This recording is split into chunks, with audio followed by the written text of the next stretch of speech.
Hi guys, this is Paring J of J Street Motoshop. Samahan nyo akong mag-unbox ng newest KYT TT Core Series na release ni KYT Philippines. Kung ano ito, tara, let's go! So this is the latest addition to the KYT TT Core Series of the KYT helmet.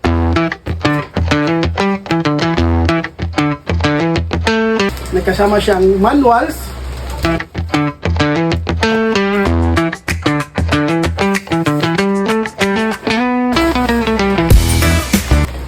dust bag,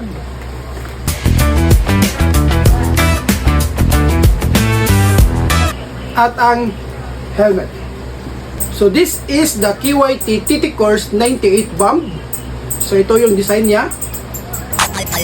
Youngster na I'm a big boss, pero nakagoma. Two sprays bago lumabas, maaroma. Dama mo sa ora, malakas, walang boka. Bolen ako kahit walang bola. Yung pananamit na pa kaya. Since this is a KYT TT Core's helmet, so ang TT Core's is single visor lang.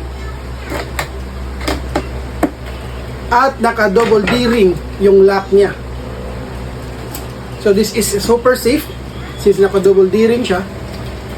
Itong hawak ko ngayon is size medium. So size niya is 57 to 58 centimeters.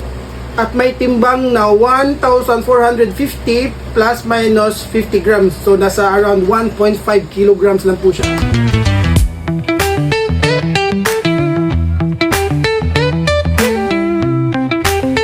Isa sa na-notice ko sa kanyang design is yung parang quotes or saying niya dito.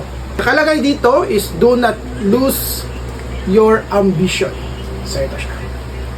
May nakasulat na 98 dito sa left and right side and sa likod niya. 98 bomb. Sa mga gusto mag-avail po ng 98 bomb, message nyo lang po ang page na ito at mag-reply po kami kaagad sa inyo. Yun lamang po mga boss. Maraming salamat.